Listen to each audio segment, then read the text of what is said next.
headed for the Great Reset. What will that look like? Resetting the dollar. Everything's going digital. They're closing down branches. Bank branches are closing down. Have you noticed that in your area? More and more is online. The Great Reset. Maybe it isn't going to go like they exactly told us it was going to go, but there is going to be a reset of the U.S. dollar. What will that mean for you, for your purchasing power, for your lifestyle? What will that mean for today's young people? Where is the housing market headed, particularly for those young people wanting to get in and get that first home and start what is called the American dream? We're going to talk finances tonight with, and by the way, are we headed for any interest rate cuts now that we see inflation coming in a little hot? We'll ask that to Michael Weiner. We'll do a financial update on all those topics I just mentioned. And then Dr. Bashima is back. I've been wearing now for about a week, right here under my arm, a little patch, a Freestyle Labrie patch that's been monitoring my glucose blood levels. My alarm has gone off and awakened me twice in the last week, but only twice. I've gotten past that, I think, now, because I've adjusted what I eat and how I eat. I'm off Sprite mixed with orange juice. I'm not doing 3 or 4 cups of coffee today. I'm doing 1 in the morning. I am not eating yogurt that's got a lot of sugar in the morning. I'm just mixed with blueberries. I'm just doing the blueberries.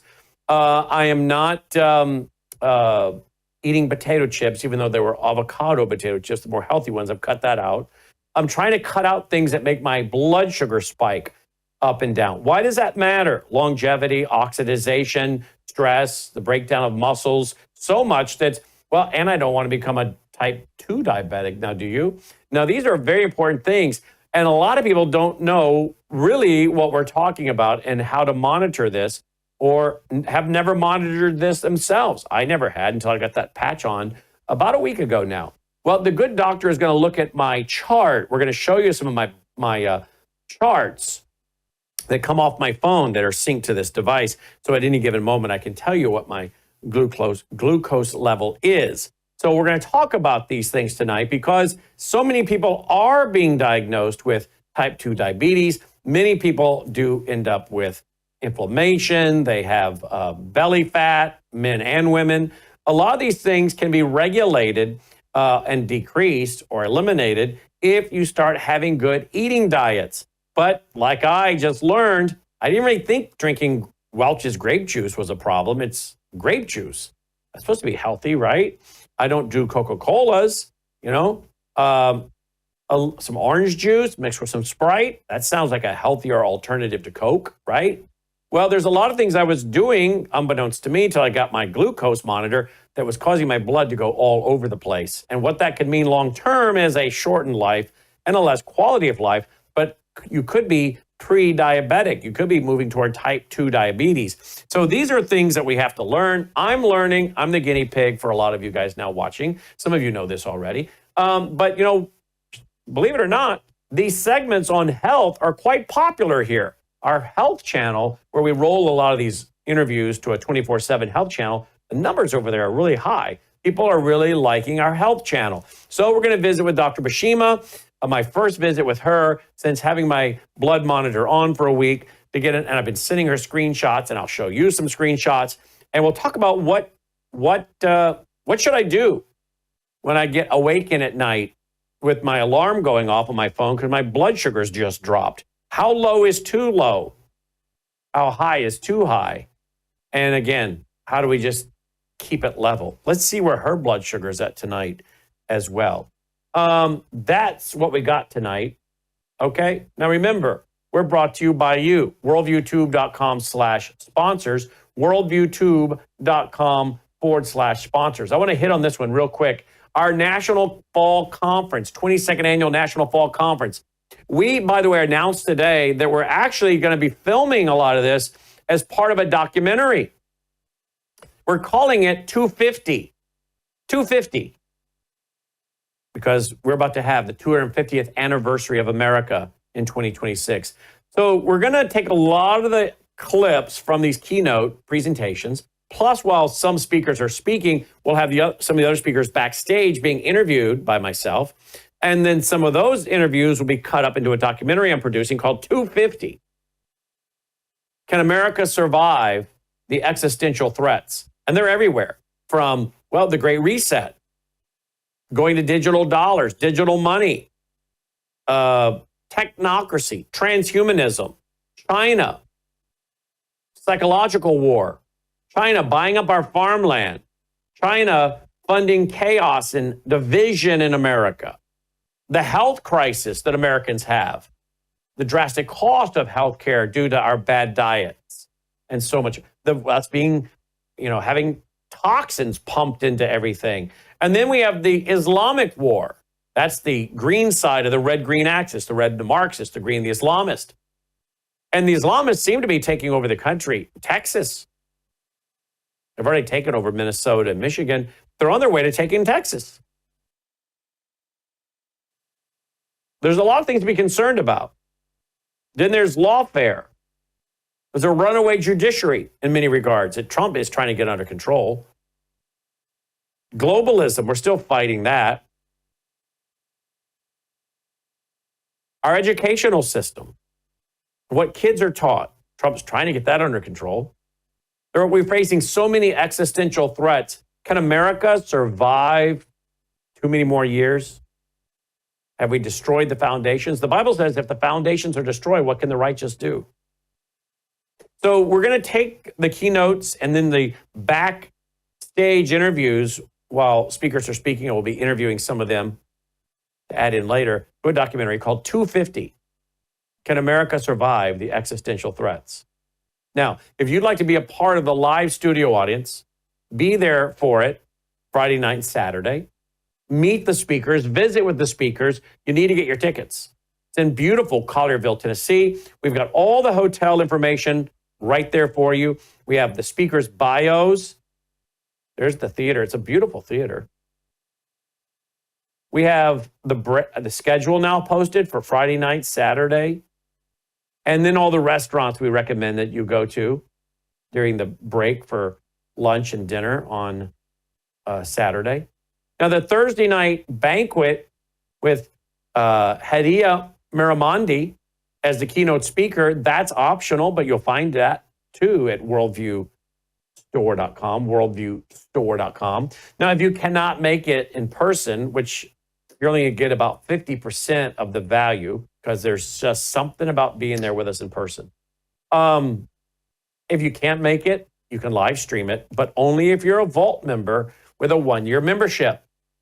And you can join the Vault at worldviewtube.com/vault. worldviewtube.com/vault. That's how you can join the Vault. worldviewtube.com/vault. If you have a 1-year membership, we're going to let you live stream the whole thing.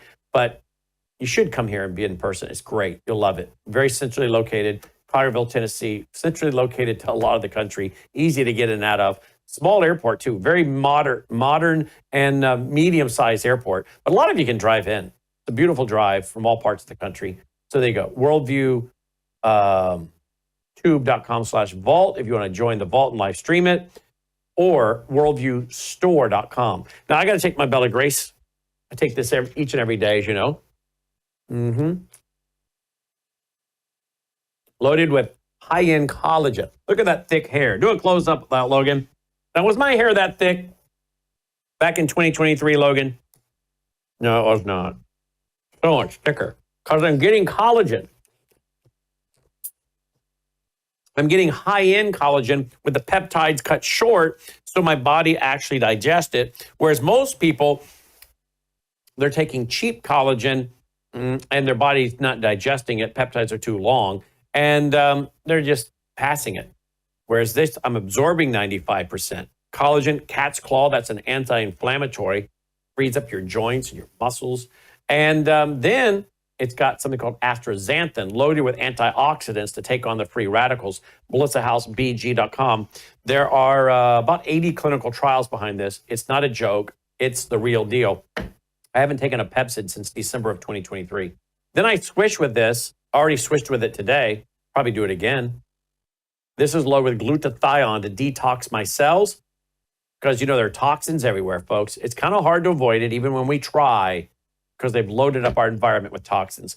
World swishforlife.com, swishforlife.com, if you want to get a subscription like I have. And then, of course, studies show that glutathione may remove mercury from your brain, helping prevent Alzheimer's, dementia, and Parkinson's. And then, of course, the phytoplankton. Oh, yeah, the phytoplankton. I drink this every morning, and I give half a scoop to Dolly. She actually gets the pet brand. It's $20 cheaper than mine. So Melissa found that out. So I'm like, well, didn't order it. So there's a cat had a tumor. They got it on the phytoplankton, tumor gone. But I take a whole scoop each and every day. This has 5 clinical trials behind it. 1 scoop is the equivalent of 90 billion plant cells. It gets down to the cellular level, feeding your mitochondria, boosting your immune system so your own immune system can fight off, maybe things like cancer. I'm not making a claim, but your immune system can fight this stuff off. If you have a good immune system, it can fight off a lot of stuff. But a lot of things in the environment today and in our foods, a lot of people not getting the proper nutrition. This here helps you do that with a lot of essential nutrients, okay? Melissa Howse, GPA.com. Remember the guy that developed it, got a terminal diagnosis, started eating the phytoplankton he was raising for his starfish. All of his biopsies came back benign, lived another 10 years, retired to Hawaii. Not making claims, I'm just telling you the story. Melissa Howse, GPA.com, Melissa Howse, GPA.com. And of course, you'll find all the other great sponsors there. So please check it out. Worldview Talk, get your satellite phone, get your solar generator, your EMF beanies to knock down the EMF. You can get a bulletproof backpack, a lot of things there. And you can use that 800 number if you want to ask questions, 1-866-738-3224, 1-866-738-3224. Joining me now is Michael Weiner. Look at this, folks. U.S. national debt now surpasses $37 trillion. It's a milestone, but really it's more than that. It's probably about $200 trillion when you add on the unfunded liabilities, Medicare, Social Security, et cetera, right? Absolutely. I mean, this debt situation has to be dealt with. And, Trump is right now dealing with the tariff situation. And also what I'm saying about what people really don't get is we're going to have a totally restructured financial world based digitally, based on China and Europe, et cetera. But nobody's paying attention to that as much as they should with this debt issue. And there's so many factors that are getting worse. That's why people, Wes and I are contacting people. We're trying to let them know about the situation of the up and coming currency debacle. When they change over to the digital currency, there's going to be a devaluation. It's inevitable with staple coins, et cetera. This all is also applicable to how they might want to deal with debt by devaluation. But so wait, let's stop right there. Devaluation, that means printing more money or printing more digits, expanding the balance sheet, right? Theoretically, but it's also like taking your $100 and telling you it's not worth 70. That's all. But how are they going to do that unless they're printing more money to dilute the purchasing power? Well, actually, they changed the money. This is what's really interesting about okay, so what you're saying is they'll change the money, they'll go to a new coin, and it'll take more of those coins to buy something. Well, exactly right. In other words, a dollar won't be a dollar. They'll make a dollar $1.70. Staple coins. Okay. Well, absolutely. But if you remember, we mentioned the fact that with the new Genius Act, people can take staple coin. They can take your cash in your account and actually convert it to staple coins without your permission. So they can reevaluate your bank holdings as staple coins. Now, if you want to look at something similar to that, look at what happened in 1933, April 5th. Roosevelt changed the currency. All of your money was either gold coins, which is 65% of it, or the balance in gold certificates. That's what it said on the top of your money. And when you turned your money in on May 1st, when they issued new money, you had silver certificates, but they gave you less of them. Right. So when I say like the dollar go to be like $1.70, I don't mean the dollar will be have the purchasing power. No, it'll buy less. What you used to buy for $1 might take $1.70 now to buy something. $1.70, $1.80. We don't know. The number could be different. I mean, if Kamala the Freak Harris was in charge of the government, she would have already made us part of China, and we'd be dealing with Chinese dollars anyway, so it doesn't matter. So when do you think this is going to happen, or is it already happening? Well, I think that's already happening. China had the reset and reel that we talked about. They announced everything they're doing digitally. They announced everything they're doing with their SWIFT system. They announced everything they're doing with the Chinese digital system. They said gold is intertwined with it. The European Union announced that they are going digital. Britain, the United Kingdom is going digital. Who's left? I mean, China, the Saudis and the rest of the Middle East are going digital. Israel is going digital. So there's going to be a new world currency. And if the United States wants to be the world reserve currency, as Trump knew, we had to redo ours. And that's why they came up with this Genius Act. And really, there's so many backdoor issues to the Genius Act that we haven't paid attention to with these stable coins that they claim we're not going to be doing CBDC. But in all due respect, there's a backdoor manner for them to do that through the corporate entities. And there's a lot of concern here, and people don't get it. You know, back in 1971, Brannon, when you were just a little toddler, they literally changed the currency. In 1971, we went off the gold standard. So what happened is if you had silver, all of your paper money in your wallet literally went from silver certificates to Federal Reserve notes. And I'll never forget it. I was in college. I turned to a buddy of mine. He said, look at your money. I said, what are you talking about? He said, look at the top of your money. And it said Federal Reserve note. And I said, how did they do that? And that's how they did it, is when you turned it in, they gave you it, they just swapped it out. You didn't even know it was in transition. And I believe it's going to be the same thing as it relates to this stable coin issue in our currency. Some people say, are they going to have new money? They might not have new money. What they do is eventually, by converting your bank account to stable coins, when you wanted to get cash out, either they'll give you stable coins or less currency. Pardon me. So this is a major issue. And, you know, Wes and I try to talk to people right now, and they're being lulled to sleep. We're trying to let you know ahead of time. The one asset that you control that legitimately offers you an offset to this is your gold that you control financially yourself. It's your own gold bank account. But that, understand, for all the worldview listeners, that if you have a gold account with us now, you are there. But the central banks of countries, including ours, and today on Fox again, Bassat came on and he said the United States government has 251 million ounces of gold that we're not selling. We're keeping it for stability and offset. So they're doing that with the gold. They're talking about doing that with digital currency. And then they're going to sit back and apply that to our money, and they'll absorb debt by playing around with stable coins, playing around with tangibles, and then ultimately you'll see a retracement in the stock market. So they can turn around and say to you, well, if stocks go down 20% or something, it's what's the big deal? It's up so much, you're not hurting. Wow. All right, let's go to the next article here. Here we go. We're just getting started. JP Morgan Chase issues inflation warning, says one catalyst will trigger next big wave. All right, so we had some numbers out. Was that today or yesterday? Some numbers that came out that showed inflation was higher in what? Wholesale prices or something than they expected? Correct. And not only are they higher, but they came up significantly higher than they thought they were. So now there's concern that in September, that they might not lower interest rates that they all thought might happen.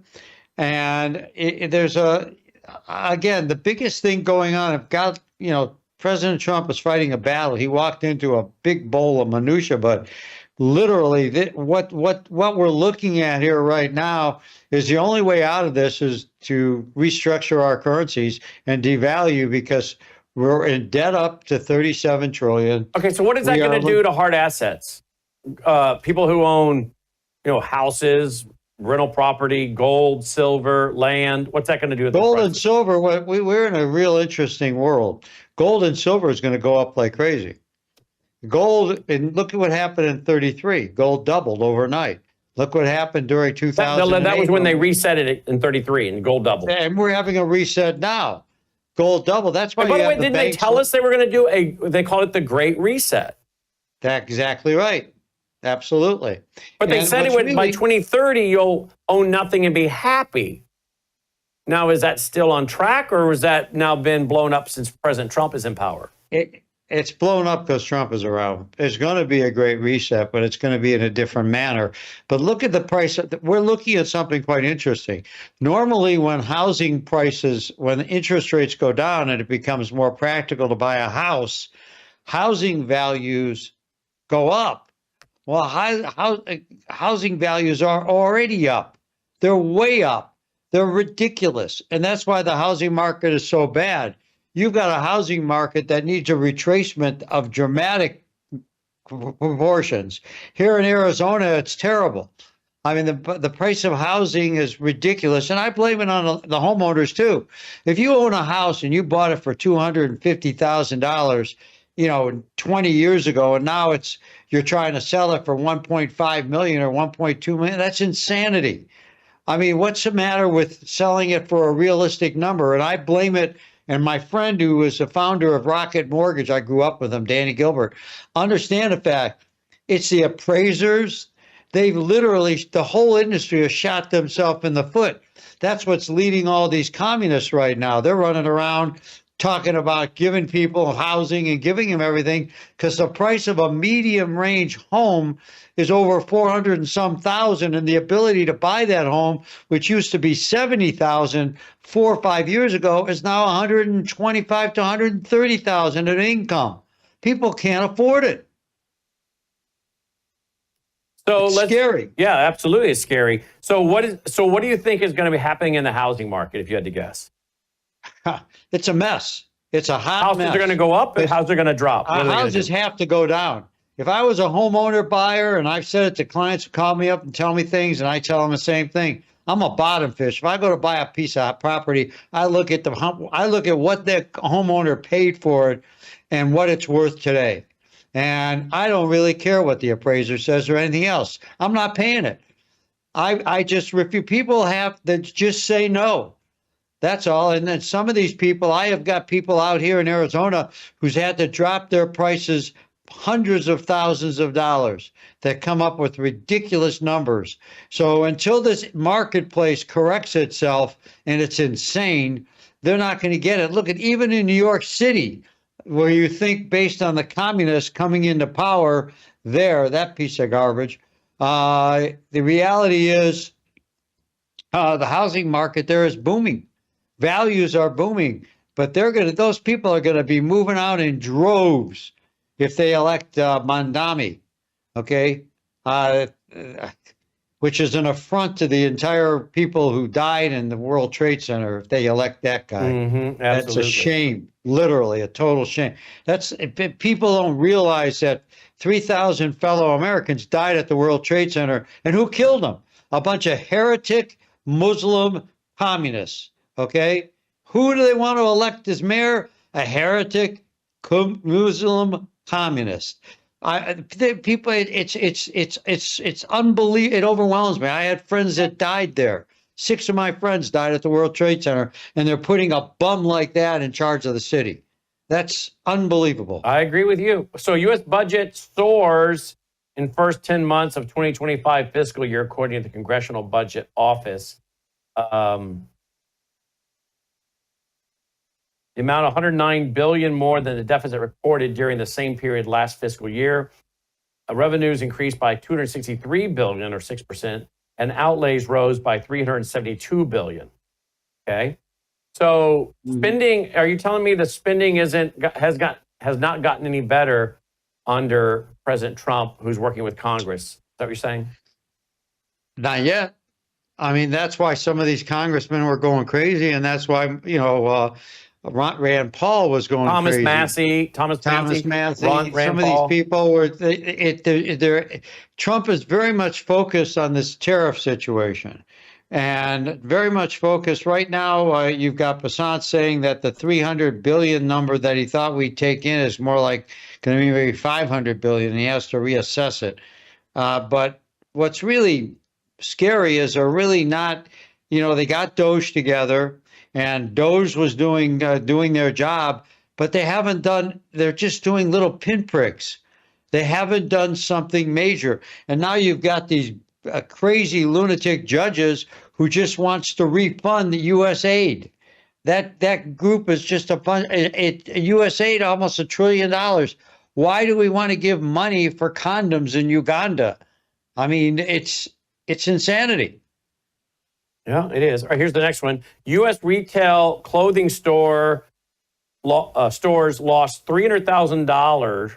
Excuse me, let me start over. U.S. retail clothing stores lost 300,000 jobs in 5 years since the pandemic. Well, we know that. You go any of your strip malls in your area, they're all closed down or half empty, or they built a big, beautiful mall in the Mid-South about 20 years ago. It's sitting half empty. Most of the slots are filled with restaurants. Very few places where you can go to buy things. You have to do a lot of it online now. Macy's has closed a bunch of stores. Well, they also don't have people in the store. I had to go to Kohl's to return an Amazon item, and I walked around the store. I'm walking around this whole store and trying to find where I go to do it, and I was looking for a salesperson, and I never found one. I mean, there's a big store, all this clothes everywhere, and not one salesperson around to tell me just where I needed to go and where I was looking for. And you go to these other big shopping malls right now, they're all taking this, Costco effect. They don't have people out there. It's go find it yourself. Mm-hmm. And the old days of how we sell and all the rest of it are dwindling. And that does affect sales, especially the people who buy on Amazon. Buying clothes on Amazon is not my thing. I mean, you always get the wrong stuff, and it's ridiculous. It's become a robotic situation of shopping, and maybe that's how it's going to be. You'll have screens there, and it'll tell you where to go, and you won't have any salespeople. So the idea of having some salespeople actually help you is falling apart. Yeah. De-dollarization. 3 global superpowers drop United States dollar for crypto oil trade. Tell me about that, Michael. That's something that goes right back to July 3rd at the reset of Rio. That's why you're not seeing Russia initially and some of these other countries capitulating to the U.S. tariff situation, including India, who's been very, very, very strong on not doing what Trump wants them to do. And China not rolling over like they once did, or somebody like Canada rushing and becoming a member of the BRICS because they have another venue to be able to do business in. And that's the de-dollarization. That's the world reserve currency status, where countries use the U.S. dollar around the world versus their own currencies. Now China has been pushing the Chinese yuan, and the problem is that Biden allowed them to capture almost 20% of that market, and de-dollarization is continuing. And that's why this whole tariff situation didn't go off and go down as quickly as Trump thought, because the first term he came in, he caught them off guard. And I said it before, they're not off guard this time. They're using the BRICS dollars. They're using what they set up and put into place in July as a means of paying for their bills and paying and moving money between countries, and they're having other countries accept it where they don't have to get stuck in U.S. dollars, and that's de-dollarization. And if we lose our power of the U.S. dollar as being the almighty means of dollar transfer, we're going to lose geopolitically, financially, militarily, geopolitically. really scary. The overall effect to us could be astronomical. Just the debt that we pay right now on our money that we pay on it could double. And think about what would happen to our debt at that time. It would be horrific. Horrific. Let's go to this last one. Basant encourages Fed to lower rates by 150 basis points or more. You think they're going to do it or not? Not after that. Not after that CPI report. I think they'll be lucky to get half a basis point.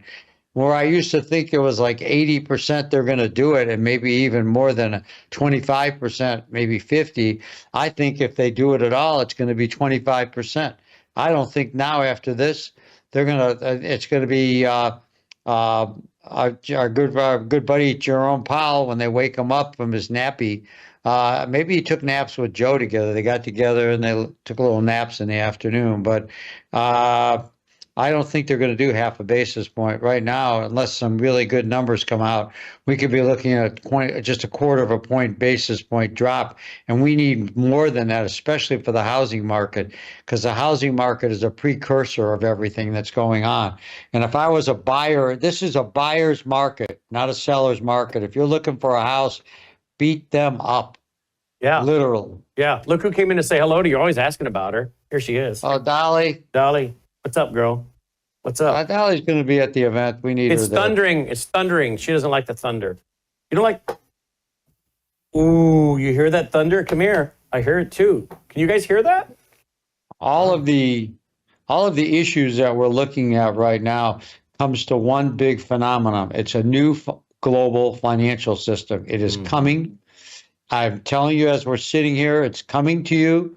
And if you do not properly prepare, if you do not properly organize yourself and get yourself a literally strong box of gold that is part of your portfolio, you're going to take a hit, and some people won't recover, because the financial markets and the way they sell people nowadays. When I started off as a stockbroker, that's what they called us, you sold stocks and you only got paid once. The mutual fund market and all these other markets were created for one thing: commissions. They get money under management. And I tell everybody out there, Google backdoor money. Google backdoor money. You'll find out that you're going to get a surprise when you go to sell out your account with the company you do business with. You're going to have this big charge that comes up, because it's called backdoor money, that they're going to say, well, you know it was in the paperwork you signed and you didn't know. So it's time to get wise and act versus react, and get protected while you can, because if you don't, you're going to pay us a lot more and get a lot less. Are we headed for a recession? 4,000 year end. Are we headed? What? Are we headed for a recession, or are we already in one? No, I think we already have been in one. I think we're trying to come out of it under Biden, but I think the biggest thing we are in is for a devaluation, and that and a new financial system, and we just don't know how it's going to come out yet. They're changing it. They've already done that. The Genius Act has already put everything in place. It just hasn't happened yet. When they get all of the ducks in a row, that's when all the little machines are going to be cooking, and the banks and the rest of them are going to get together, and the people are going to take hits that we warn about. When do you think this is going to happen? It's going on now. But when do you think it'll finally be decided? When will you feel it with the reset of the dollar? Because what you're talking about now is your groceries will be more expensive, your rent's going to be more expensive. What are you talking about here? I'm talking about your dollars the rent might be less, but the dollars you have to pay for it is going to cost you more. That's what's going to be sort of goofy. They can bring your rent down, but the dollars you use to pay for it are going to go down in value. So you're going to have to use more of them. And it's going on right now, every day. Every single day, they're getting ready. They're getting the state out. They're coordinating it all with the banks. It's not a matter of a year from now. It's months. It's weeks away. They are coordinating all of this. Will they announce it, or will they just roll it out? No, people have to figure it out on their own. They'll just roll it out and say it's already happening. They're not going to announce it. It's going to be the same thing that happened in 1971. Like I said, I turned to my buddy and I said, "What the heck happened?" That's exactly in 19. It's a matter of chaos. They don't want to have chaos. So what they did in 1933 is Roosevelt just shut the banks down and put a sign up, bank holiday. Well, we don't have to do that now because we've got computers. You can go to sleep at night and wake up in the morning and it's all done. That's why banks are closing branches, because everything's going digital. They don't need you in the bank anymore. They don't want you in the bank anymore. They want you to do it from home. So your wallet is going to be empty. It's amazing. I go into stores right now and you look at the bottom of the thing and you try to pay cash. They don't take cash. We're cashless. A lot of people don't even most people carry around their Apple phone with a bunch of credit cards. No money. Most people are cashless right now. Young people. So what you're saying is they can adjust the system and no one's really going to know, other than you're paying higher prices for your products. Correct. One of the gentlemen who worked for us is a really smart guy. I'm not going to say his name. He watches the show. He's been brilliant about this. People are just not paying attention. They are going to reorganize things on you, ladies and gentlemen. And trust me, it's going to be too late. It's happening right now around you. You're seeing branches of banks close. You're seeing people go in to get cash and they want your blood type. You're seeing people opening up bank accounts. They don't offer checkbooks anymore. You're seeing the government embracing cryptos and digital. The only thing they're trying to do is say it won't be called CBDC. It's that we're keeping them out of it. But the reality is that the system is changing around you as we are speaking, and we here at Swiss, Wes and I, we are trying to warn you. And if you don't want to listen, you'll pay us more later, or maybe you won't have the money to protect yourself. I truly don't know. I know I'm protected. And you're saying still $4,000 an ounce gold by the end of the year? Yep. And silver, where will silver be? 4,000, 4,200, silver between the 40s and 50s, somewhere in 40, 45.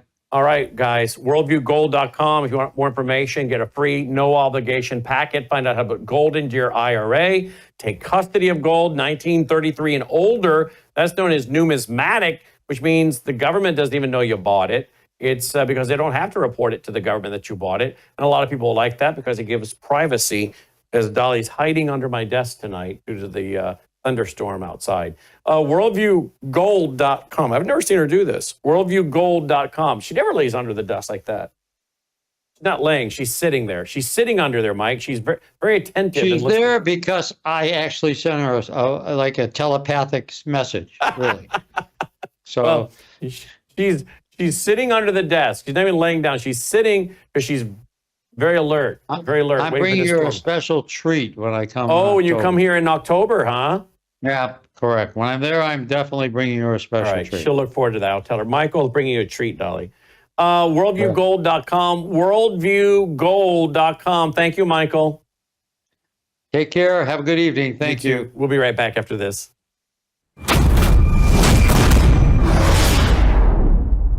You woke up with a sore throat and a low-grade fever. You know you are getting sick, so here's your choices. You can get sicker and miss work. Try to see a doctor this week, or sit hours in a crowded waiting room at urgent care. I have a smarter option for you. Open your medical emergency kit. Match your symptoms to doctor-recommended prescription in your booklet and take the right meds now and get well faster. This is not a first aid kit. It's like having an urgent care in your home. It includes doctor-prescribed medications to treat over 39 medical issues like respiratory infections, strep throat, pneumonia, UTIs, and more. No waiting to see the doctor and no standing in line at the pharmacy. It's right here. Every home should have at least one medical emergency kit, and here's how to order. Go to worldviewhealthcare.com. Your kit to treat dozens of common and serious illnesses is rushed to your door. worldviewhealthcare.com. That's worldviewhealthcare.com. The emergency kit available at worldviewhealthcare.com. Make sure you don't have to go to urgent care. I got pneumonia. I didn't have to go. I took this last year. Stayed at home. Went to bed.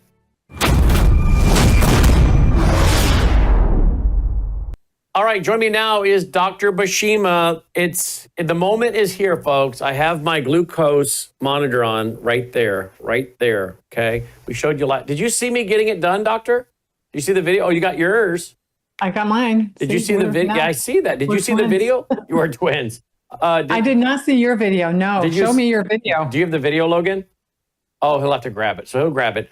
Hey, you know what's really interesting? I have a doctor that lives across the street from me. He's like a, I don't know, internal medicine or something. And so he walked over the other day to my house and was inviting my wife and I to a function. He likes to put on something every year, invite everybody to in the cul-de-sac to come around. And he deals with a lot of diabetes in his practice. He has a lot of diabetics and type 2 and whatnot. So I said, hey, look what I'm doing, Doc. And I whipped out my phone and I showed him my app, my Labrie app. And literally he goes and shows me his. And I'm like, oh, you're wearing one as well? He said, oh, yeah. He said, every American should wear one of these for 2 weeks. Every American should wear one for 2 weeks. That was his thought. Now, my wife asked me this week, why are you doing this? Why are you doing this? And I said, I think it's to show how your diet impacts your blood sugar, which impacts inflammation, and so many other things are tied to inflammation. And she said, if I want to live a long life, I have to be aware of this and knock out the grape juice and Sprite mixed with orange juice and this kind of thing, or I'm going to have a shortened life. Is that the right answer? That is correct. There is, glucose acts like a toxin when it's in our bloodstream. So when we have glucose just floating around in our bloodstream, it's not just doing nothing. So if this is our bloodstream and we have all these, red blood cells, I'll just give you an example of what it does to, if this is your bloodstream and these are little red blood cells here. These red blood cells have a protein on them called hemoglobin. The hemoglobin protein is glycated by glucose. So literally this little protein, glucose will attach to it and form something that is now glycated, or something that can actually react with certain receptors in your body. This is when protein plus glucose combine, they form something called an advanced glycated end product. The act of glycation is an extremely inflammatory process. And the places that it particularly affects that really, really bother me a lot, because this is the diseases I see and have to deal with a lot, are the places where the receptors for these advanced glycated end products, we abbreviate those ages, we call them ages. It's ironic that they age us, but that's not, they're not called that because of that. They're abbreviated advanced glycated end products, age. These ages bind to receptors that we abbreviate RAGE, receptors for advanced glycated end products. When this combination of glucose plus a protein, lipid, or DNA combined to a receptor, then that's where a lot of inflammation happens. And guess where those receptors are? Where? I mean, they're in a lot of places, but the places that bother me the most is the immune cells. So everywhere in your body you have immune cells, your neurons. So this is where we see advanced diseases, especially in things like Parkinson's and dementia. And then in your endovascular tissue, so in the blood vessels, okay? This is a real thing. It is actually the most common oxidant. So last week we talked about antioxidants. We made an antioxidant pack. The opposite of antioxidant is pro-oxidation, something that makes more inflammation. The number one thing that I see in my practice anyway, and I'm sure a lot of doctors do too, which is why your neighbor wears a glucometer, is glucose being too high. We are overeating in this country, and we're eating the wrong foods, and our blood sugar is constantly high. When your blood sugar is constantly high, you are exponentially making more ages than if your blood sugars were normal. It is not a linear. If your blood sugar is 140, you're going to make this much more. If you're going to make it is exponential in its growth. So we know people who are diabetic and they're not poor and they're poorly controlled and their average blood sugar is 140, 150, 180. we know they are advancing in the aging process much faster than the average person. Now, this is a big deal because when we, this inflammation and the ages process leads to DNA mutations, leads to cancer, leads to Parkinson's, and it also leads to things like mitochondria not working well, feeling very sluggish and tired, brain fog, weight gain, all these things, all because of glucose. That's why it's such a big deal to know what your glucose levels are and what you can do to decrease them. And I have to tell you right now, I just looked at my glucometer. I'm actually shocked. I just ate some rice and beans only because I was in a hurry because I haven't had lunch yet and it's getting late. And so what is your blood sugar at? You're going to die. I mean, I died. I almost died when I saw this. It went up to 154. Whoa, that's high for you. It's very high for me. Look at what it's been all day. And I've had a pretty good breakfast. Oh, yeah. I had a pretty good snack. So this rice. I'm at 105 right now, so I'm beating you. Well, it's the first time you beat me, though. Well, this is true. Logan, can we show my first chart one, guys? Okay, chart one.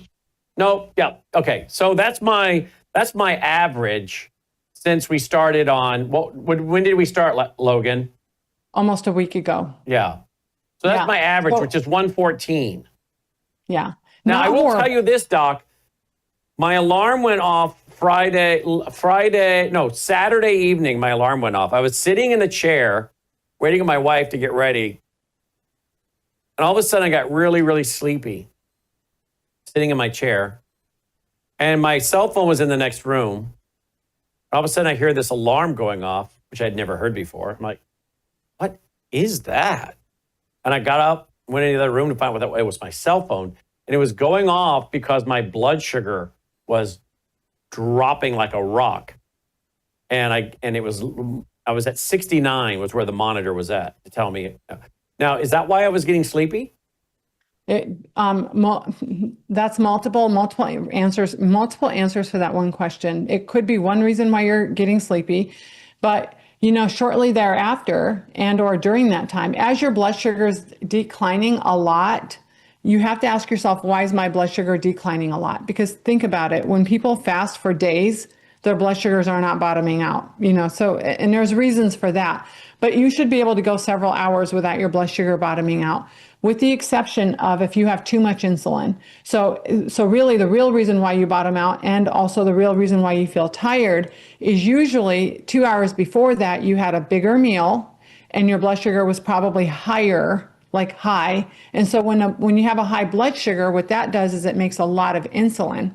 Okay, so when you make a lot of insulin, your insulin half-life is longer than your half-life for sugar. So if your sugar goes up really high, let's say it goes up to 150 like mine just did. So it'll be interesting to see what happens to my blood sugar in real time as this podcast goes on today. If I'm metabolically healthy, this shouldn't happen, which I think I am, but every once in a while it does happen. But what happens is your insulin stays high. So if this is your blood sugar, it's, in pink, it spikes up and then it goes down really quick. But insulin also goes up and insulin stays high longer. And when you have high insulin without glucose, then you become hypoglycemic or low blood sugar. What does the body do to make sugar? I mean, you can go and eat, which a lot of people do because it stimulates your appetite.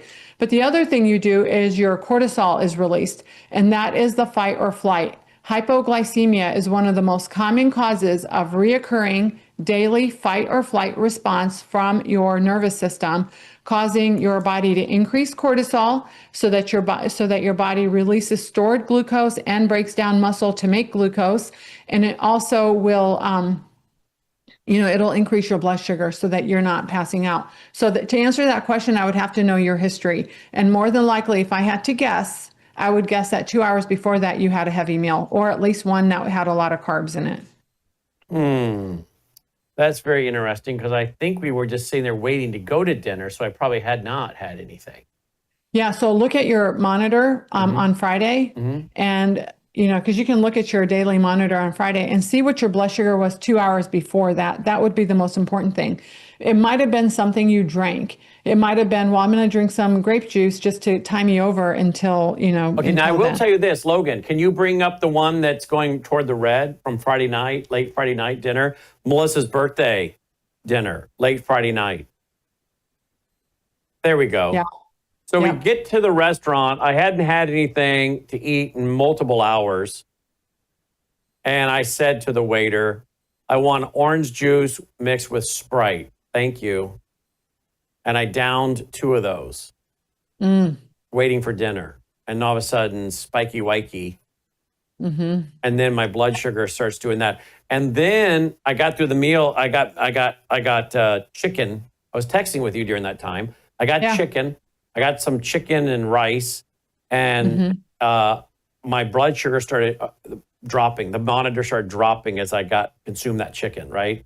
And just went. But to, it wasn't. Yeah, it wasn't because of the chicken. It was because of the insulin response from the high sugar drink that you just had. Okay. Okay. So you made way too much insulin from that high sugar drink you just drank. Okay. And then the glucose quickly got taken up into the cells. And now you're becoming hypoglycemic. You're on your way to becoming low blood sugar, emergency response. Does that make sense? Yes. But eating the chicken and drinking water didn't help bring that down? So it's not going to do it that quickly.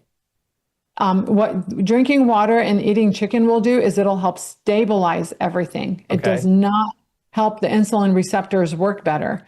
Some people will drink a lot of water to dilute what they just drank out, kind of like, it makes sense to do that. And it's not a bad idea, especially to drink a lot of water beforehand. But that's not necessarily what is going to bring a normal functioning pancreas, which you have, because we know you have a normal functioning pancreas because you're able to make insulin. You're going to make a little extra because your blood sugar shot way up there. So you're going to need a lot of insulin to get that glucose into a cell. And so again, the half-life of glucose is about an hour and a half-ish. The half-life of insulin is longer than that. And so insulin is going to be in your blood longer, and therefore you are going to create a situation where your glucose, say it was 150, after it drops down to a certain number, say 90, your insulin doesn't just churn off. It doesn't just go away. It's still in your blood working, getting the glucose into cells, and now you're going to risk becoming hypoglycemic. Now, we were at dinner with Melissa and I for her birthday, and Logan and his girlfriend, and she kept seeing me monitoring my blood and talking about it, And actually, we sat there for 25 minutes without any service.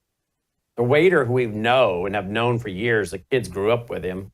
Somehow you guys all know him. Everybody in Memphis seems to know everybody. I finally waved over a manager, and I said, look at my blood sugar. I said, I got to have something quickly. And of course, she panicked and what do you need? I said orange juice and Sprite to start with. And so she ran off to get it. And of course, they were all laughing because they're watching me use my monitor now. And this dear lady's freaking out. I later explained to her that it's just a test. Don't worry. She's like, you had me. Oh, sweetheart, you had me all worried. You're going to have a medical emergency. But anyway, my blood sugar spikes. I have my dinner, and it's up there because of the 2 Sprites mixed with orange juice. And I didn't order it. The waiter knows us. And so he said, oh, I brought you guys a birthday cake, and it was a chocolate mousse. Okay. So I had to have a couple samples. I couldn't hurt his, a couple spoonfuls. I couldn't hurt his feelings. And my blood sugar's going up, right? Logan's girlfriend says, this is fun. Why don't you eat about half of that? Let's see what it does to you. And I'm like, oh my God. No, sweetheart, not happening. So anyway, she thought it was a fun game, which she's in the medical profession, but she wanted to see Mr. B, see how high Mr. B could get it. I'm like, no, and not happening. So anyway, we went to dinner the next day somewhere for lunch, and I pulled up my glucose monitor. She said, are we really going to do this for a second meal? And she took my phone from me for the rest of the meal. But anyway, it's turned into a fun game, for me at least. So it is kind of entertaining. And the doctor across the street was Man, he had to quickly show me his app and that he's got his monitor. Logan, show my next one. What else you got there? It's almost like a video game, folks. Now, what day, does it say what day that is, Logan?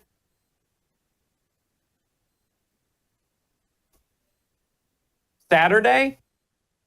Saturday morning when I woke up. Now, do you see where it bottomed out there? What time was that it bottomed out, Logan?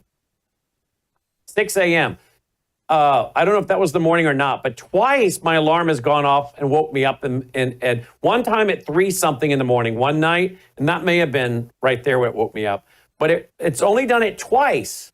Twice in the week did it wake me up because it went low. But see, now this week I've cut back to 1 coffee, not 3. I'm not drinking any juice, no Sprite, no orange juice. I'm not doing any of that. No potato chips. I mean, they were avocado potato chips, so the healthier ones, but no potato chips.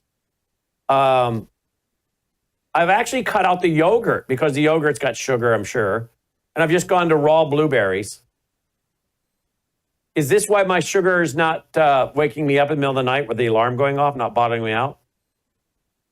Absolutely. And this is one of those things where what we found was people who were complaining of not sleeping well or waking up tired. One of their problems were that their blood sugars are bottoming out. One of the biggest contributors to that is what you're eating. The more simple the food that you're eating, the more simple carbohydrate foods that you're eating, and especially, fructose is especially bad. So believe it or not, fruit juice is especially bad because it's fructose, not glucose, which has a different type of impact on your blood sugars and your liver function and things like that. Just so not to get into too much of that detail, but glucose spikes are not good for you because they'll usually be followed by glucose being low, which then will follow an emergency response by your body to make more glucose, and then you're just in a vicious cycle. And the two things that contribute the most to the nighttime alarms are what you're eating, especially for dinner. Like we had talked about eating just chicken, sauce on the side. If you have to use a little bit of the sauce, that's fine. You can't control what's in the sauce. Usually it's bad for you, inflammatory oils and some kind of sugars a lot of times. And then also we talked about vegetables. So for dinner, just sticking with the basics of, non-starchy vegetables and a protein, and leaving the carbohydrates more for earlier in the day when your body can actually use the carbohydrates differently than it does at night. If you're worried about nighttime blood sugar drops, which, of course, then you wake up. And for women, especially perimenopausal women, they'll have night sweats and hot flashes because it'll actually, the stress response will actually trigger that, which that's one of my first line treatments for treating perimenopausal women who are having hot flashes. Is just a better diet, especially at nighttime. And then the second thing is not starting your fast right after dinner, minimum of 3 hours before you go to bed. But fasting is a really good thing to do. I drew a little table for you. I used to have a whiteboard behind me, but I don't anymore, unfortunately. But I drew a table for you. Can I just show you this? Yeah, go to full screen on her. Just to have just to appreciate the impact of oxidative stress, not just on blood sugar, but on overall health. So I kind of drew this table because really what we're talking about is oxidative stress. In other words, what causes free radicals or unstable radicals. For example, a stable radical like oxygen, O2, is like me standing on a Bosu ball with 2 feet, and I'm much more stable. An unstable molecule, like if oxygen donates one of its electrons and now it's unstable because it only has 1 electron, it's like me standing on a Bosu ball with just 1 foot. I'm a lot less stable, so I'm causing a lot more damage. So I just wrote sort of on the 2 sides here. On this side, all the things that promote oxidation, and on this side, all the things that decrease oxidation. And of course, in pink here, I wrote all the things that oxidative stress can cause, including, what my patients worry about, the neurological, neurodegenerative diseases like Parkinson's, cancers, coronary artery disease, endothelial dysfunction, hypertension, all that stuff. If we have a lot more of the stuff here than we do here, then we're in trouble. And, as you can see, diet is on top here. And I'd like to talk a little bit about that if you would like. Yeah.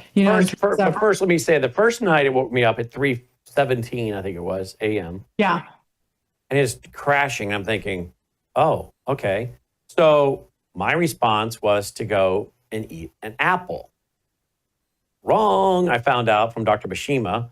So I text you the next day, you're like, no, just go back to sleep, right? That's right, because your body's taking care of it.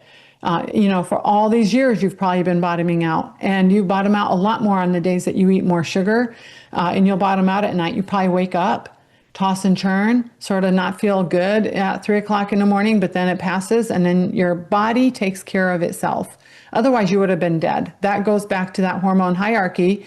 Yeah, I mean, really, it goes back to the hormone hierarchy of cortisol and insulin being on the bottom of that hormone hierarchy and it being responsible for keeping you alive. If we don't get those hormones right, then the other hormones don't matter as much, I want to say. Of course, you'll feel like crap if you don't have testosterone or estrogen, progesterone, but you can live without it.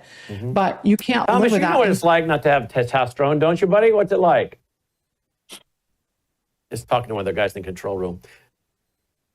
He's kind of our Pat from Saturday Night Live. Thomas will have to look that up. He doesn't even know what I'm talking about. That you do. You remember, don't you, Dr. Fukushima? Yes, poor guy. She's saying, poor guy. Thomas, if I didn't like you, I wouldn't pick on you. He said, did he just say that on air? Well, you can probably edit it out, right? No, we're live. Oh, wow. Okay. That's extra. Where was I going with that? So the next night, I just let it go. I just went back to sleep. Yeah. In fact, I tell most people to set their alarms with their Libra monitor as low as it goes. And, I mean, if it's going down into the 40s and your body's not responding, there's a bigger problem going on. What's the lowest right? you've ever seen someone's blood sugar go? I've seen it into the 40s. And what happens? Usually, they have to go to the hospital for that? No, but they're getting sick because the body's SOS response is even bigger. So now they're throwing up and they're feeling, I mean, it can literally make you vomit if you're dipping down too low and you don't have a lot of resilience. Your body's going to keep pushing that SOS response until it works. Or you die, but honestly, you can't go to the ER every time your blood sugar goes down into the 40s. That would be kind of crazy because you'd be there all the time for some people. So you have to increase what we call resilience for your body's stress response so that it's responding way earlier than when you're dropping way down.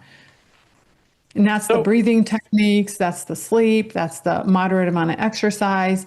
That's being self-aware of what causes stress in your life and dealing with it, journaling, being a gratitude type person mindset rather than always being negative. All these things help build resilience with stress. Huh. So if my blood sugar does this and over and over and over, and I don't finally plane it out, it's going to cut off years of my life because it creates inflammation and oxidation, stress, and all that. But what about type 2 diabetes? At what point are you seeing numbers low or high where you're going, okay, if you don't get this under control, you're headed to type 2 diabetes? What do those numbers look like? So when you look at fasting blood sugar, your fasting blood sugar needs to be above 125, according to the medical, diabetic association. So a fasting blood sugar of 125. So like, for example, this morning, my fasting blood sugar was 86. That's perfect. And really, I always, as a functional medicine doctor, we don't wait until you're 125, because if you're at 125, that means you've spent a lot of non-fasting blood sugars way above 125, 150, 160, 170, after meals and things like that. So we want you to be fasting around 100 or less. Really, some functional medicine doctors are saying in the 90s. My fasting blood sugar is in the 90s, 80s or 90s, which is good. Now, your average all day long blood sugar should be, dancing around high 90s or about 100, 102, something like that. My average all day blood sugar is 94. Yours, I believe, is 114, which isn't bad for somebody who was drinking juice. Honestly, I expected it to be higher. But what we would say is you probably have some degree of insulin resistant, which is a pre-diabetic state. So the way I treat my patients is blood sugars that are fasting between 100 and 125. I say you are pre-diabetic, or sometimes I'll say you're pre-diabetic. Like, let's get it under control now while your pancreas is still working and still able to make insulin. So we really hone in on a clean diet at that point. So you and think I'm pre-diabetic right now? I think you're sort of pre-diabetic. Your blood sugars certainly are. I mean, that's pretty high in the 200s. That's pretty high for something, for just that drink. And my grandfather was type 2 diabetes. yeah, there's definitely a genetic predisposition. I am definitely genetically predestined to get it. So therefore, I'm doing everything opposite of it so I don't ever get it, because the disease acceleration, especially with the arteries in your heart and coronary artery disease and heart attacks and strokes, is significantly increased in a diabetic compared to a non-diabetic. What a lot of people don't know is in that pre-diabetic state is when a lot of the neuropathies and other things are starting to develop. So a lot of diabetics end up getting numbness and burning sensation in their fingertips and in their toes. A lot of that damage is being done when you're sort of in that pre-diabetic and very early diabetic state. It's not being done when your blood sugar is 250. It's already been being done for the past several years at that lower state. So really, this is not a good situation to be in, because once those nerves and arteries are damaged, you cannot ever rebuild them back. Now, there are certain supplements and things like that that you can do that really do help, like alpha lipoic acid, high doses of B12, thiamine, things like that. But I have had diabetics where I have tried everything, red light therapy, just everything. But those nerves, their fingers and their toes are burning. They feel like they're on fire. This is the time, Brannon, to do something about it, not later. And this is the time for me to do something about it, because I did some genetic studies on myself to prove I was high risk for diabetes, not to mention I have a significant family history. But I decided this is not okay with me to keep going down this road. So I have to be really, really careful with the sugars I put into my body. So definitely important. Do we have another one of my charts, Logan? Which one? When was that, Logan? We already saw that one. Okay, we saw that one already? All right. Do you have the video of me getting, your video of me getting the thing put on? Can I just say, yeah. Can I just say something while you're looking for that? Number one is people who want to make a change, you don't have to be perfect. Just choose one or two things like you did. You chose to give up those sugary drinks, which you didn't realize were affecting you in a bad way, I believe. I thought Sprite, just a little bitty miniature Sprite, half of one here and there. I wouldn't even drink the whole thing. Some Sprite mixed with orange juice. how bad can that be for you? I thought, really? Welch's grape juice. We take it for communion. Yeah. And so then that's the thing is juice. You think, ooh, fruit are good for us. Fruit without the fiber is not good for us because our blood sugar spike too much. So we want to eat the fruit with the fiber in it. So I want to just make sure we don't have to be perfect. We just have to have a trajectory towards improving and just doing one little thing different every week or every month or whatever it is for you. Drinking more water, drinking 3 quarts of water, drinking herbal green teas, which are natural antioxidants, and your water, and giving up the, extra caffeine. I don't mind if you drink 1 or 2 cups, not, huge mugs, but just cups, 1 or 2 cups of coffee in the morning. I'm not, I don't really care unless you have a cardiovascular reason to not do it. I don't really care. But what I also wanted to say is we're not making blanketed statements for everyone to follow. Just like when there's certain doctors that say fasting is horrible. And then literally you turn on another podcaster and it's an amazing doctor also who says fasting is great. And you're like, well, what do I do? Do I fast or not fast? And the details the answer is in the details. And the details are, for example, with fasting, you want to start fasting after dinner and you want to eat with your circadian rhythm. It makes most sense hormonally. Now, if we're talking about something else, we're talking about, I can't even think of a reason not to fast after dinner, honestly. But for some people that want to fast 18 or 20 hours a day, that might be fine for you, but it might not be fine for someone else who's in adrenal fatigue and doesn't have resilience to do that. They shouldn't be fasting 18 or 20 hours if they're already stressed out all the time. Right. So we have to think about this in terms of generalities when we're talking about all of these recommendations and treatments and everything else. I just don't want people to feel like they're in this little box and this is how it is because this doctor said it. It's not how it is. Each individual person should be treated as an individual. You should find things out for yourself. Mm-hmm. Now, people are going to be wondering, how do they get a freestyle Labrie? They just asked their doctor for it, and it's $75. If your insurance will pay for sometimes it's only $35. My goodness, if you're diabetic, you should get that paid for. You know what I'm saying? You should have one all the time. I'm wearing mine for 6 months because I'm really honing in on, what really affects my blood sugars. And I'm really disappointed that at least I didn't bottom out. So my blood sugar went down to 117 and now it's bouncing back up a little bit. Go full screen on her because we didn't see that. Go full screen. There we go. Well, I'm 116 right now, so I got you beat. Yeah, you're still beating me right now. That's normally what I would do, honestly, if I had a blood sugar of 154, I probably would get on my Bosu ball right there and do like 20 squats, to be honest. Oh, you mean so doing a little exercise will help bring it down? Yes, doing exercise will help bring it down immediately. In fact, that's one of the reasons I recommend walking after dinner. And if you can, walk for 30 minutes after dinner, but even 5 or 10 minutes will help. And the reason why is you are most naturally insulin resistant at nighttime. That means at night is when the glucose will have the hardest time getting into a cell. And remember what we said earlier, glucose not in a cell, just floating around the bloodstream is very inflammatory. So we want to get glucose into a cell, out of the bloodstream, so we can make energy out of it rather than it just floating in the bloodstream at too high of a level. So when you exercise, your muscles suck some of that glucose into their cells because they need the glucose to make energy. So by the way, muscles. So if you let this keep going like this, are you going to lose your muscle mass and your tone? If you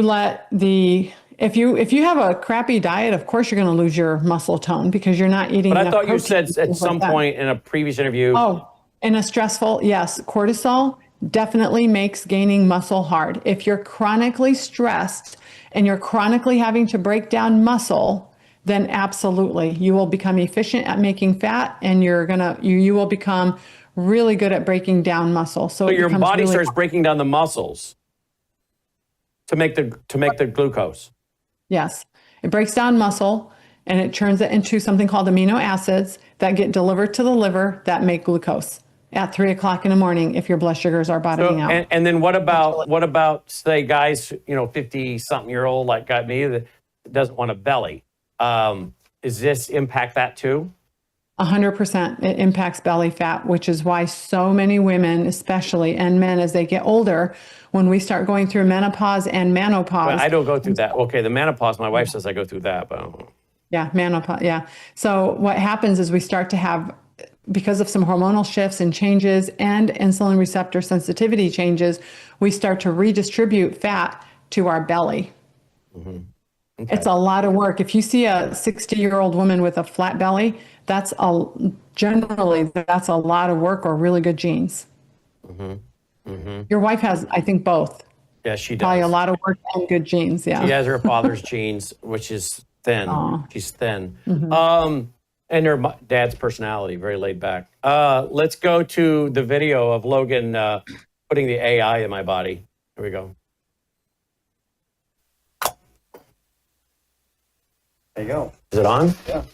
You have to make sure it's all, like the tape part's there.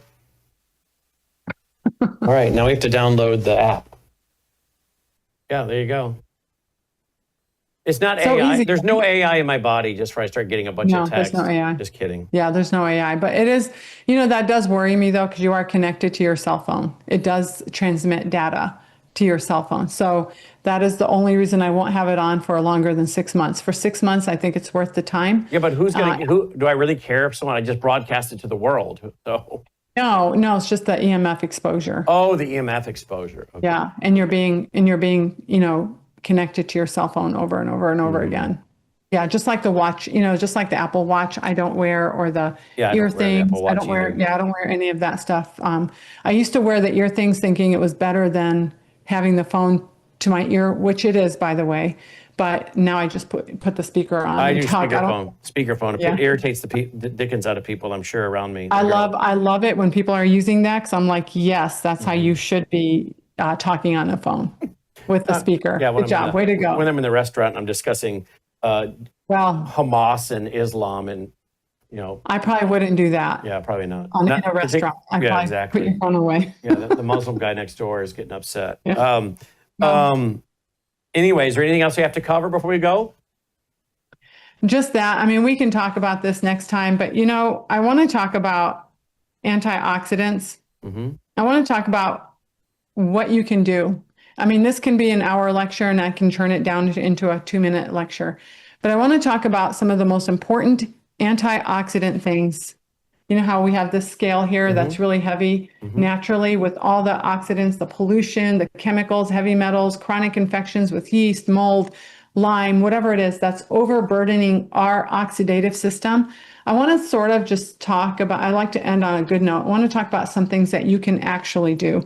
One of the biggest, and we can continue this conversation next week as well, but one of the biggest contributors of oxidative stress is a poor diet. And one of the biggest contributors of that is the wrong types of oils.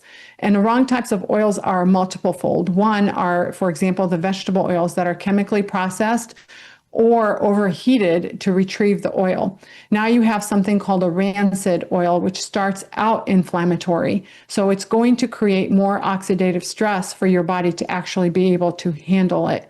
Not to mention the higher concentration of chemicals in that oil, whether it's being chemically stripped or also the chemicals that are sprayed on corn and soybeans and cottonseed and all these other oils that we use, like glyphosate. So now you're having a higher concentration of that. So really understanding macronutrients. Macronutrients are the 3 big things that all food is made out of: proteins, fats, and carbohydrates. So specifically with fats, focusing on your monounsaturated fats, increasing your olive oil and avocado, your omega-3 fats, which are your fish, flaxseed, hemp seed, and walnuts and chia seeds, and also focusing on making sure they're fresh and, in bottles that are dark, in small batches, first pass olive press, things like that. All those little things really matter.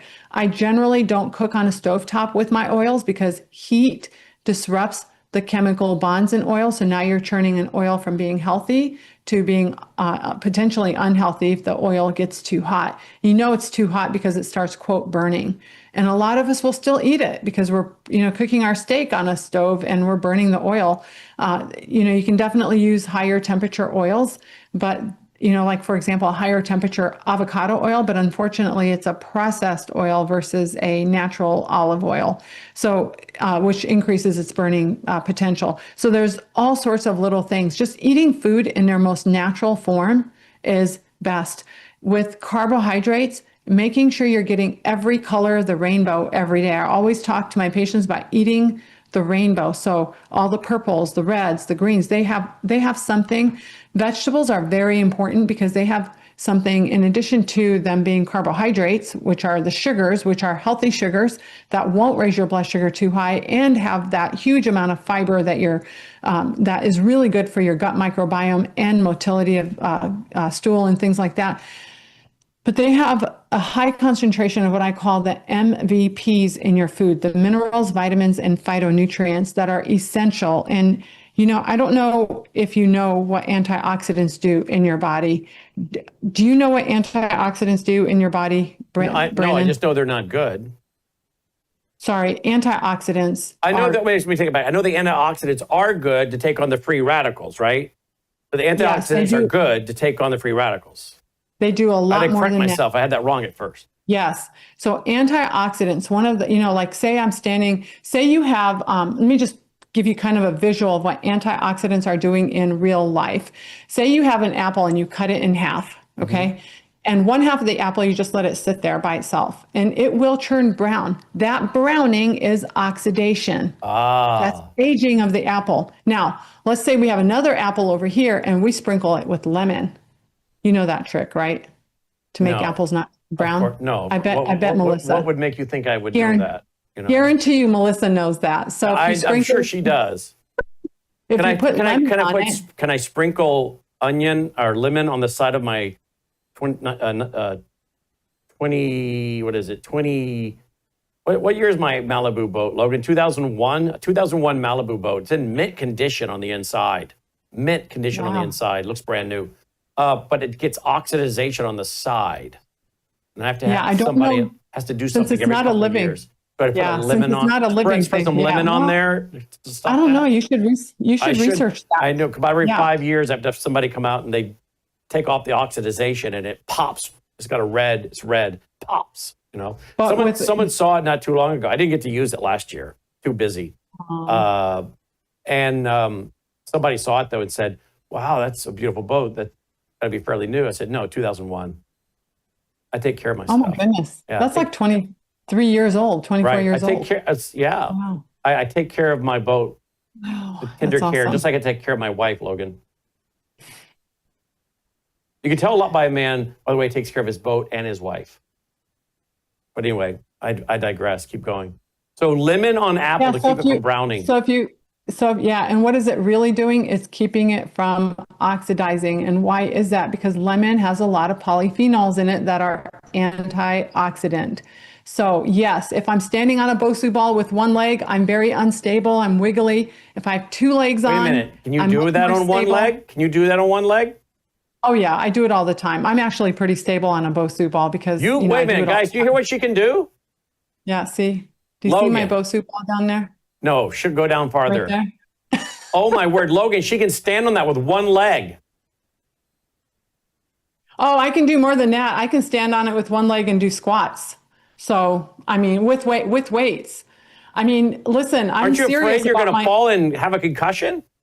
No, I'm serious Logan, about are you my hearing health. this? But I She's didn't like- start that. Yeah. I can send you a video of my workout if you want. I Wow. actually do something at Lifetime called Ultra Fit, and that's what we do. We do the Bosu ball. They We have even people use- standing on both balls on one leg? Mhm. And the We whole do class can RDLs do with this? one. I mean, there's some that are better than others, especially if you've been doing it for a long time. You're much This must better be a at. pretty fit class. I mean, it's pretty fit. I mean, I Yeah, don't see would some say. chick that's like, Well, I'll tell you what, Tina's not going to be doing that class. ouch, ouch, ouch. She knows she's not going to be doing that class. Ouch. She likes to walk. She likes to walk and hike. Poor Tina. Yes. Ouch, Tina, his sister. That's Tina from Tina Worldview and- Talk, for those who don't know, they're sisters. You know? Ouch. I can say that because she's my sister. That's but true. hey, you know what? I'm not going to pick on Tom, so we're good. I think we're On who? good. Tom? On Tom. Is that who you're? Tom in the Yes. control room. She's not picking on Thomas. Oh, if you met him, you'd pick on him. That's the only Okay. way to deal with him.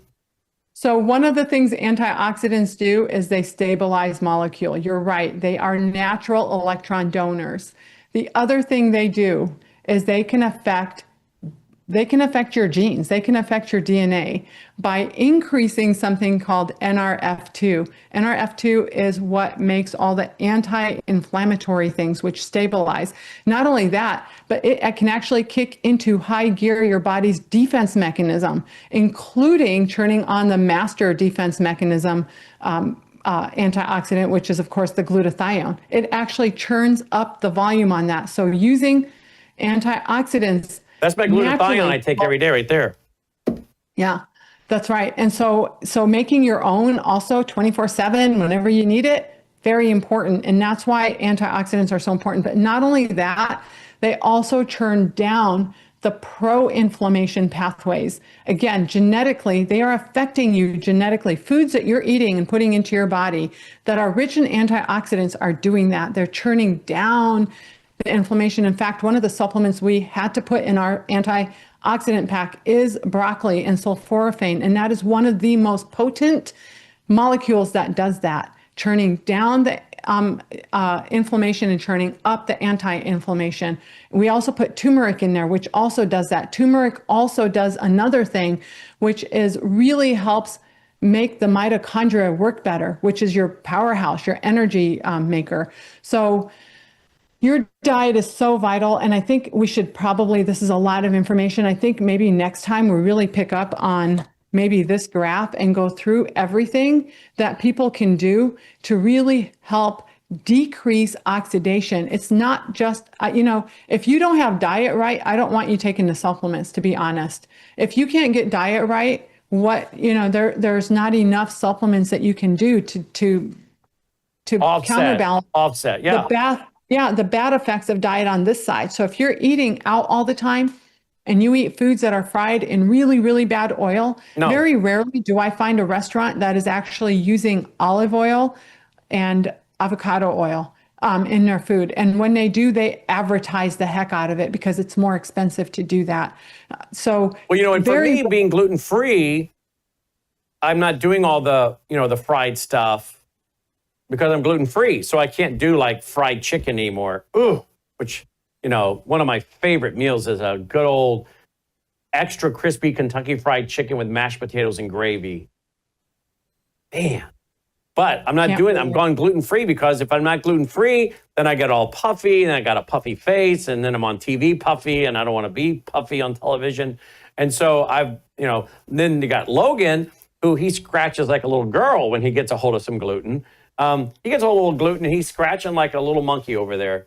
He breaks out a little rash and he just scratches like crazy. Don't you, Logan? He's rubbing up against the bark of trees out in front of the studio as he's so itchy. So he doesn't touch it. Melissa, she also has all kinds of reactions, same thing. So they don't do it because they have an allergic reaction. I don't do it because I want to live longer and I don't want to be puffy. So it's not hard for me to avoid those oils anymore because I'm not doing the fried stuff. I'm doing salmon, right? I'm doing grilled chicken, and I'm asking for some broccoli and some green beans on the side. I've turned into a little Dr. Bashima brainwashed talk show host. Brannon, I have a question for you. Oh boy, this is just a general question because my life mission, my reason for being on here is to educate and make it where it's understandable. Right. And, I'm not everyone's doctor. I can't be everyone's doctor, but I can definitely, talk to a lot of people through this type of media. I'm just curious, has your life changed in terms of your overall health since we started talking? Well, yes, I have more energy. And I can do things now, which now I sound like I was weak before, but I'll be honest. Logan can testify to this. Middle of May. When did we go to Washington, D.C., Logan? It was May. Was it like the middle of May? Okay, we were walking up and down the stairs at the U.S. Capitol.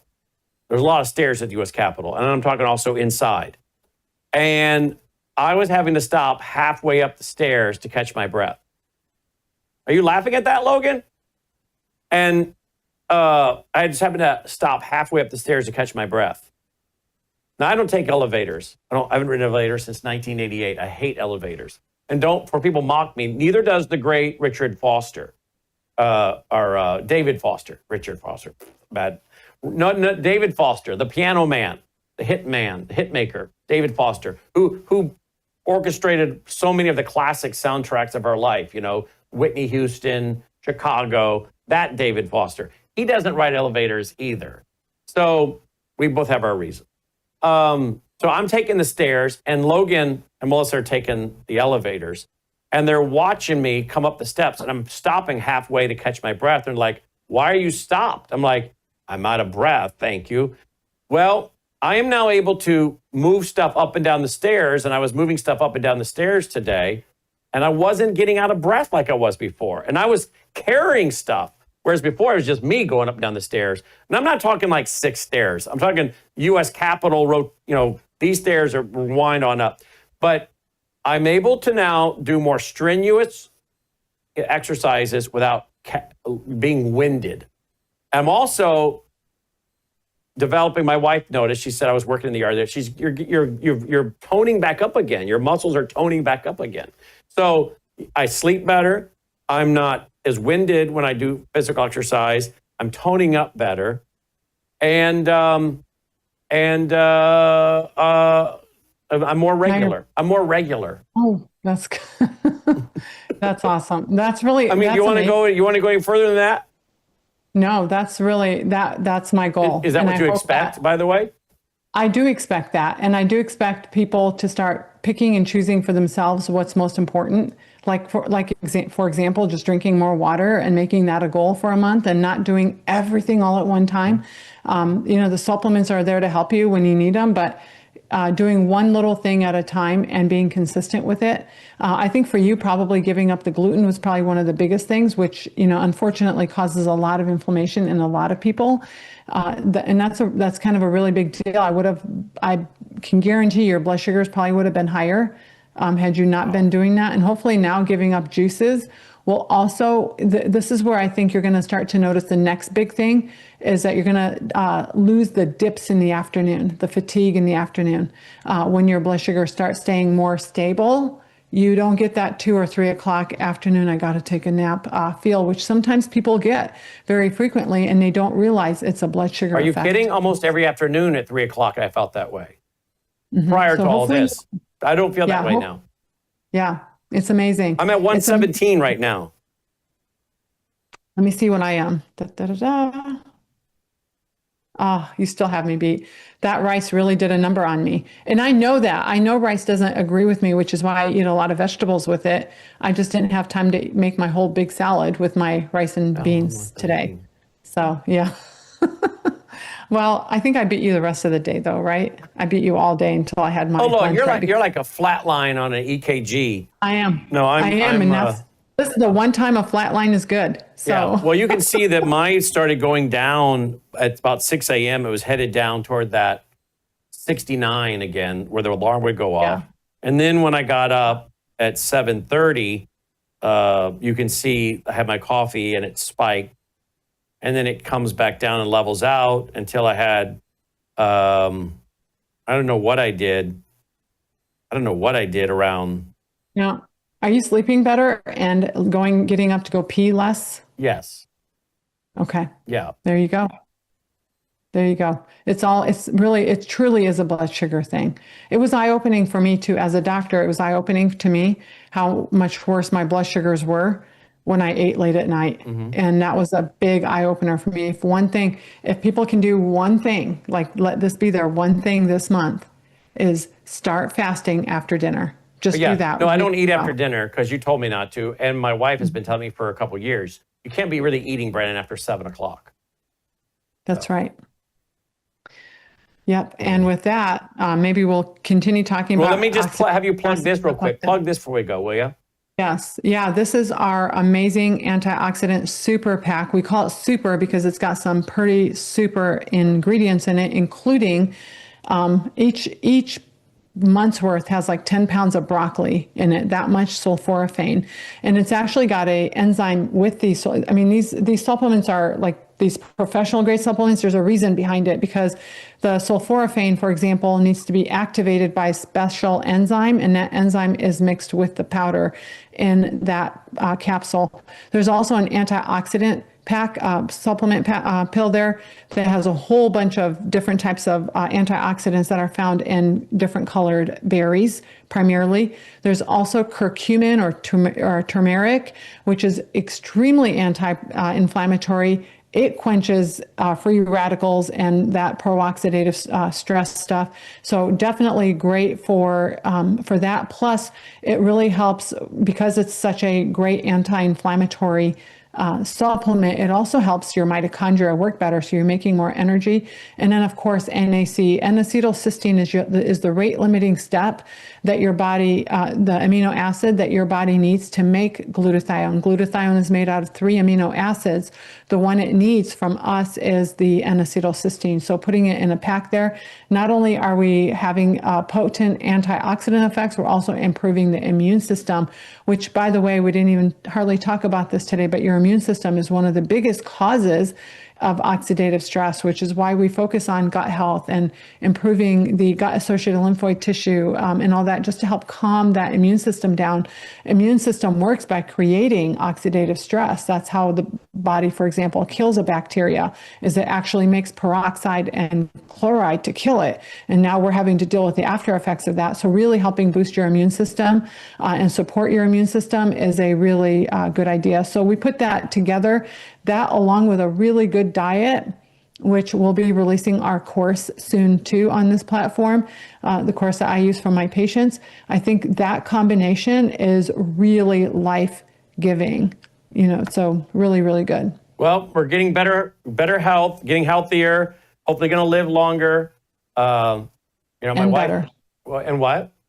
And better. Live and longer better. and better. And I want to talk at some point also about hips, joints, because I was watching one video talking about how it's very good to squat, to get down and to squat, and then to rotate your hips. And, they're talking about staying limber so you don't end up like an old person bent over. And, but I was reading recently where a lot of people break their hip and they think that they fell and broke their hip, but increasingly people are finding out that they didn't fall and break their hip. They broke their hip and fell. That their hip is breaking. Before they fall. Right. I don't have data on that. Most of the hip fractures I've seen are traumatic hip fractures from accidental falls, tripping over a rug, falling down a staircase, not seeing the last step, walking in the dark, whatever it is for my patients. That's what I've seen the most. But I'll have to look into that, to be honest. Because I didn't know this. My father told me this week. Did you know my great-grand, well, of course you didn't know this, but my great-grandfather, he was 90-something. He was walking in the backyard and his hip broke and he fell. Wow. And then I have another relative of mine who was doing laundry and turned a funny way and said they fell and broke their hip. I think they turned a funny way and they broke their hip. And this person was very, very, what's the word? Sedative. I mean, they would sit a lot. What's that word? Sedentary. Sedentary, thank you. They sat a lot. Or they would stand at the kitchen sink or doing something, but they didn't move. They didn't exercise. They didn't walk, right? They weren't doing 7,000 steps a day. So anyway, that should be interesting. I wonder how many people their hips are becoming fragile and breaking before they even hit the ground, or they're becoming fragile, so even a minor fall that they could have survived years earlier becomes a hip fracture. Yeah, this is where the topic of hormone replacement therapy is a really big deal because that's definitely yeah. Hormone replacement. And all the horrible media that the bioidentical HRT has received in the past 20-something years. Luckily, I've always had my patients on bioidentical hormone replacement therapy, and they've done really, really well. So, and that's very important for cardiovascular health, bone health, and brain health. We don't want to lose our brain function when we get older. We want to be able to maintain that. Absolutely. All right. Here you go, folks. WorldviewVitamins.com. WorldviewVitamins.com. Our weekly chat with Dr. Bashima Williams. As always, thank you, Doctor. Thank you, Brandon. We'll be right back after this break.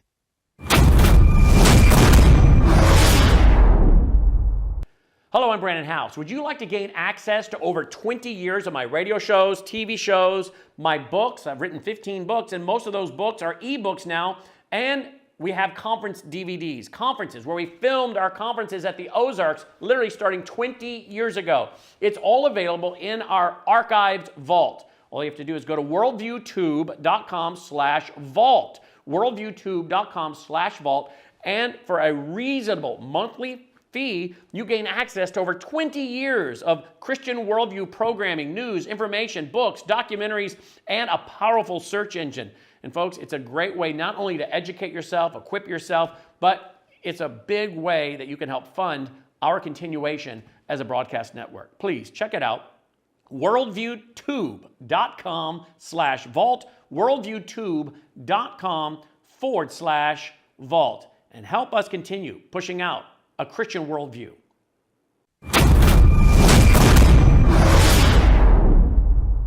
All right, guys, that's our broadcast for tonight. Hey, do you appreciate all we're doing here?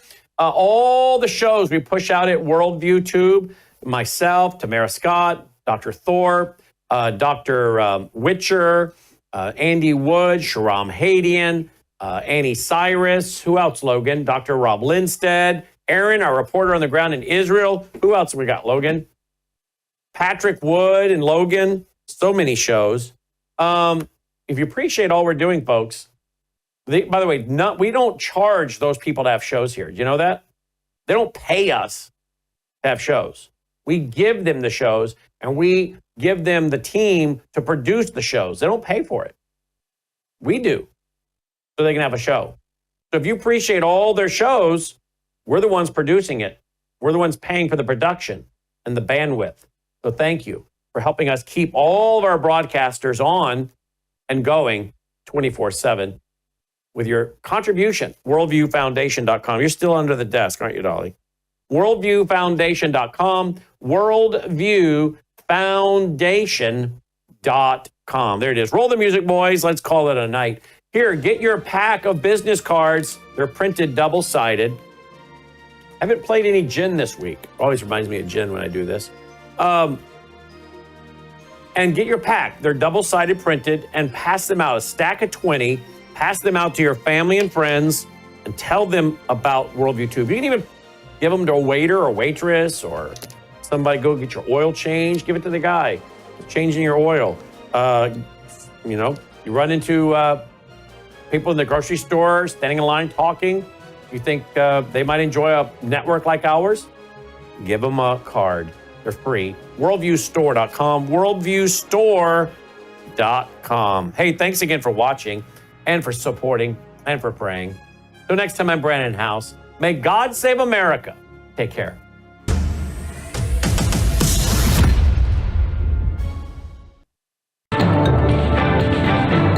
Faith, spiritual values, moral issues, government, economy, education, work, responsibility. What we think about these depends on our worldview. Now, VCY America presents Worldview Radio with Brannon Howse. And welcome on this August 14th, 2025. Joining me on the road is Annie Cyrus. She joins us from her car, and we're glad to have her with us today to talk about many, many important topics, including designating Muslim Brotherhood as a terrorist organization. That is long overdue, don't you think, folks? Muslim Brotherhood was founded in 1928 by a man named Albana. And in 1987, they founded Hamas. Have you ever heard of Hamas, folks? Of course you have. This audience, of course. They carried out October 7th, Hamas. And then in 1994, they founded something called CARE, Council on American Islamic Relations. Well, now, Secretary of State Marco Rubio is saying we are indeed looking to categorize Muslim Brotherhood as a terrorist organization, and maybe even some of their, sister organizations like CARE. Joining me now to talk about that and a lot more, including a disturbing story. Iranian regime officials are entering Canada with alarming ease. Joining me now is former Iranian Annie Cyrus, our broadcast partner with a show each and every day here on Worldview Tube. Annie, welcome back to the broadcast. Thanks for being with us. Thanks so much for having me, Brannon. Well, be safe while we talk to you, while you travel. Let's start out with this one on Iranian regime officials are entering Canada with alarming ease. The article says, our swamped immigration system has allowed the toxic influence of a murderous regime to grow on Canadian soil. Ongoing events in the Middle East are converging with long-standing vulnerabilities in Canada's immigration and security systems and producing an alarming reality.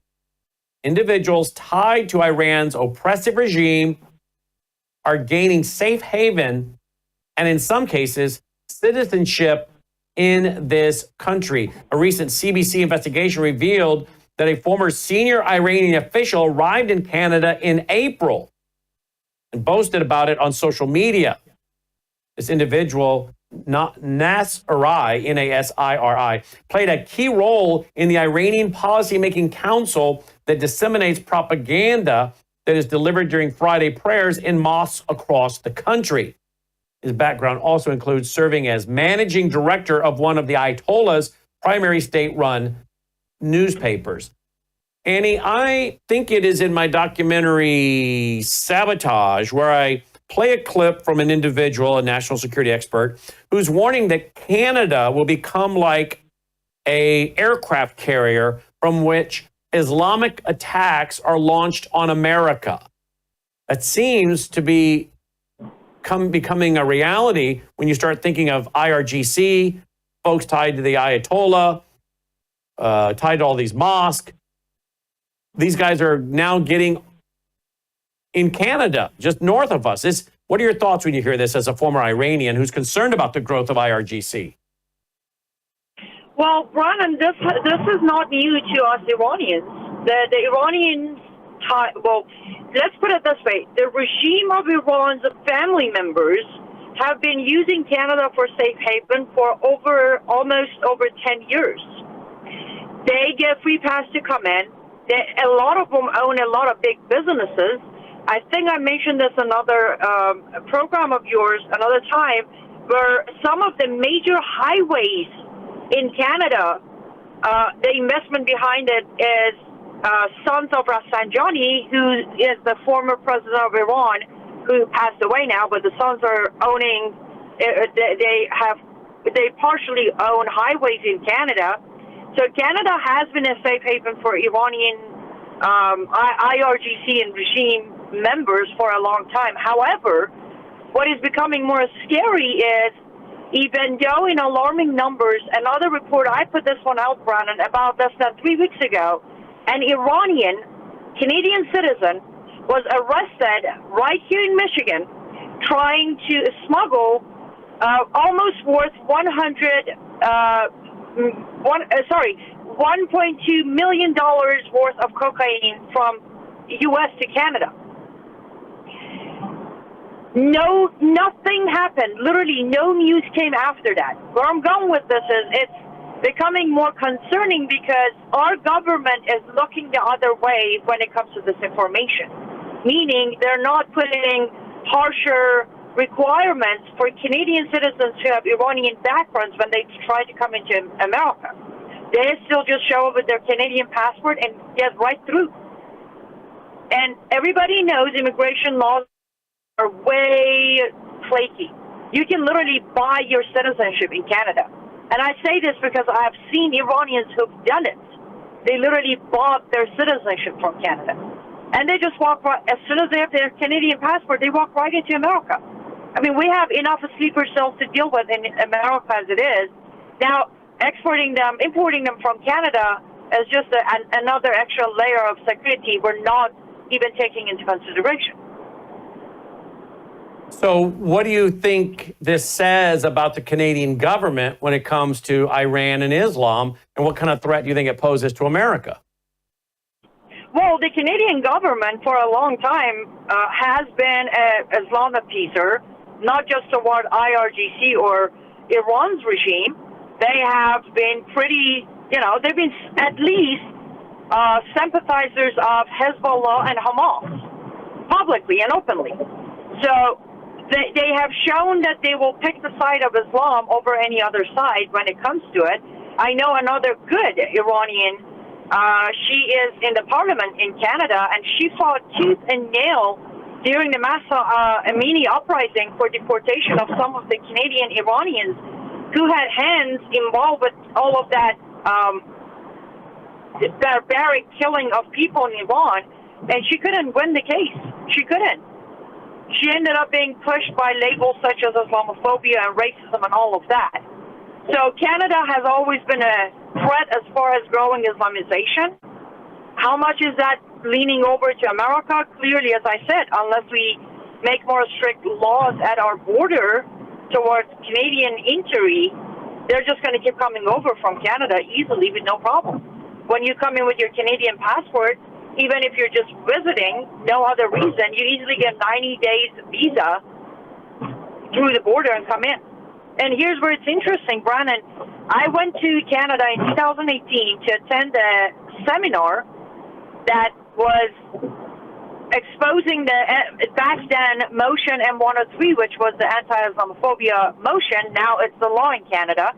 And as I was entering the country, I was warned by the organizers that if any troubles at the border, give us a call. They let me in, but when I was leaving the country, they warned me that I have been put on a list of no entry in Canada. Canada is stopping us from entering their country as bunch of Islamophobes, but America is not putting a stop or a blacklist of Islamist Canadian citizens coming into America. What does that tell you about our laws here in America? Well, that's a very good point. Let's talk about what is America doing. Because you and I both agree that one of the greatest existential threats facing America is Islam. It's one that many, many, many people do not want to talk about. There's too much money to be received and laundered, maybe that it even can't even be traced back to different groups. So they're either scared or they're bought off, or they just don't have enough years of experience in real journalism and investigative reporting to know